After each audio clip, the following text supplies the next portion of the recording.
अमेठी से इस वक्त की बड़ी खबर। केंद्रीय मंत्री स्मृति ईरानी के तत्वाधान में सैकड़ों की संख्या में कांग्रेस पार्टी के नेता और कार्यकर्ता भारतीय जनता पार्टी में हुए शामिल। विशेषगंज बाजार स्थित मैदान में पहुंचकर नेताओं और कार्यकर्ताओं के गले में पटका डालकर बीजेपी कराया ज्वाइन। कांग्रेस पार्टी के पूर्व में महासचिव रहे नन्हे सिंह ने कहा, हम लोग कांग्रेस बीजेपी ज्वाइन करने वाले कांग्रेस नेता ने कहा कि राहुल गांधी को 10 नाम भी याद नहीं है। बीजेपी लगातार क्षेत्र का विकास कर रही है। हम लोग नरेंद्र मोदी के नीतियों और कार्यों से बहुत खुश हैं, इसलिए बीजेपी ज्वाइन कर रहे हैं।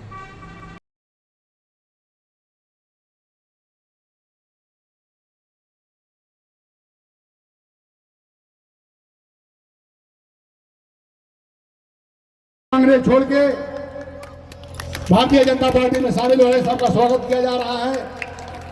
रमेश सिंह समाजसेवी व्यवसायी पूर्व प्रधान ग्राम छिछौली जगदीशपुर, ये भी मंच पे आ जाए। इनके साथ संजय सिंह थौरी, अनुराग सिंह थौरी, अमित सिंह छिछौली, सत्यम सिंह, कुलवंत सिंह, शुभम सिंह जी, आलोक सिंह, धर्मवीर सिंह मौर्य, अरविंद अग्रहारी, धर्मेंद्र सिंह थौरी, रमेश चौबे, अजय तिवारी, लाइन से आओ। ये सब कांग्रेस छोड़। आज आपका कांग्रेस है आपका, और कांग्रेस में आप किस पद पर रहे? हमारा नाम राजेश्वर प्रताप सिंह, हम कांग्रेस कमेटी में महासचिव रहे प्रदेश के। क्या कारण रहा जो भारतीय जनता पार्टी में शामिल हुए? भारतीय जनता पार्टी में हम उनके विकास कार्यों को, आज चौमुखी विकास हो रहा है पूरे देश में।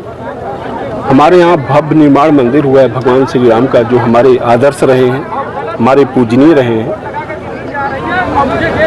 और भी चाहे वो मेडिकल का क्षेत्र हो, चाहे वो सड़क हो, चाहे शिक्षा का क्षेत्र हो, हर जगह विकास हो रहा है।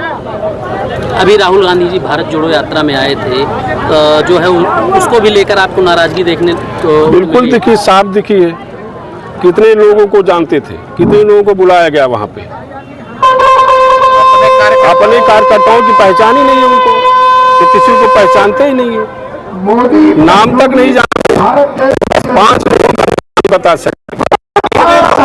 आपने बीजेपी ज्वाइन किया? सैकड़ों लोगों के साथ हमने ज्वाइन किया है। अभी ज्वाइनिंग खौरी में होगी, जिसमें हजारों की संख्या में लोग ज्वाइन करेंगे, जिसमें प्रधान होंगे, पूर्व प्रधान होंगे, क्षेत्र पंचायत सदस्य होंगे, जिला पंचायत सदस्य होंगे, वर्तमान होंगे, पूर्व होंगे, हजारों की संख्या में अभी ज्वाइनिंग होगी। राहुल गांधी अगर यहाँ से चुनाव लड़ते हैं तो उनकी क्या स्थिति होगी? अब स्थिति तो आप लोग देख ही रहे होंगे क्या स्थिति होगी।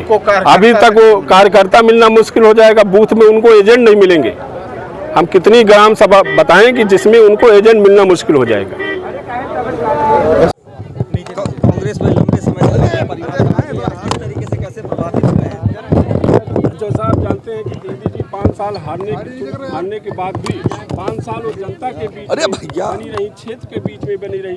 कोरोना काल में भी उन्होंने हजारों नहीं लाखों लोगों की मदद की। उनके कार्यकर्ता सब लोग लगे रहे यहाँ पे। राहुल जी जब से चुनाव हारे आज एक बार भी नहीं दिखाई दी। कोरोना काल में उनके न कार्यकर्ता दिखे न वो दिखे। तो मैं इसी से प्रभावित होकर के, और भी विकास से प्रभावित होकर के, मोदी जी के कार्यों से प्रभावित होकर, योगी जी के कार्यों से प्रभावित होकर के, दीदी जी के कार्यों से प्रभावित होकर हमने कांग्रेस छोड़ करके भाजपा ज्वाइन। 2024 के लोकसभा चुनाव में कितनी मजबूती से आपका प्रत्याशी रहेगा मैदान में? अब वो तो समय बताएगा। इस बार दीदी जी रिकॉर्ड मतों से चुनाव जीत रही हैं, 3, 4, 5 लाख पार हो जाए। 15 साल राहुल गांधी सांसद रहे, उसके बाद भी कहीं ना कहीं अमेठी से वो हिम्मत नहीं जुटा पा रहे हैं उनके नाम की घोषणा। देखिए, विषय ये नहीं है। आप घर परिवार अगर किसी क्षेत्र को मानते हैं तो उस क्षेत्र को प्राथमिकता देते हैं। घर परिवार अगर क्षेत्र को मानते हैं तो कम से कम कार्यालय रुकते हैं। घर परिवार अगर क्षेत्र को मानते हैं तो कम से कम कोविड की विषम परिस्थिति में जब मौत मंडरा रही थी तब तो आकर यहाँ किसी जनता की सेवा कर देते।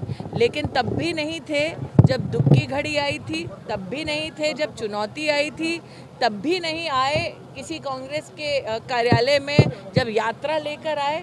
तो जब वो खुद ही अपनी पार्टी से, अपने कार्यकर्ताओं से पल्ला झाड़ रहे हैं तो क्यों कोई व्यक्ति उनसे जुड़ेगा यहाँ? प्रश्न ही